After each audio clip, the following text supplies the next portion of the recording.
They are so touched. They said, first of all, you saved my life, and now you guys are writing off my bill.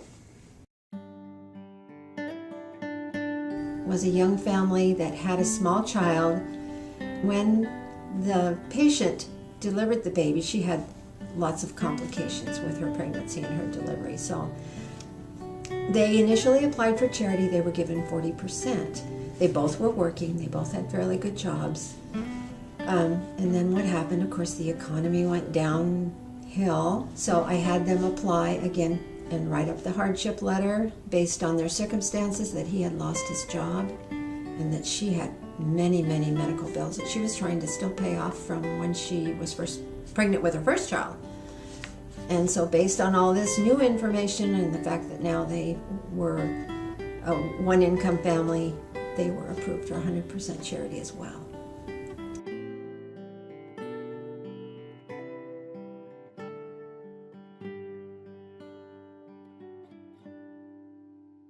One of the people I remember helping was a 57-year-old man who lost his job.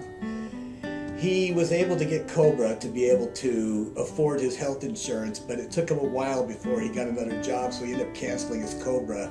Shortly after canceling his COBRA, he ended up having a ruptured appendix. When he came in to see me, he was almost in a panic state because he was almost out of money. He exhausted his savings account. His bill was about $20,000. So he came to me to talk, to ask what he can do, and he was a little embarrassed to ask for help, but he reluctantly, he did, and he was able to receive 100% charity. He said, "Thank you for handling this the way you did without making me feel like I'm some kind of charity case."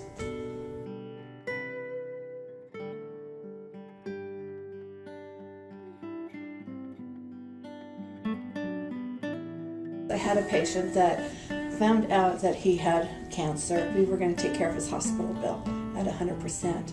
And so I went up to the room to tell him, and he was just, he couldn't believe it.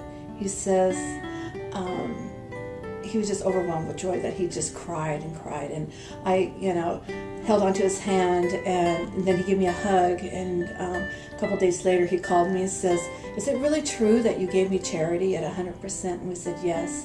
And he says, "I still, couldn't believe it." He thought he was having a dream when I went to go see him in his room.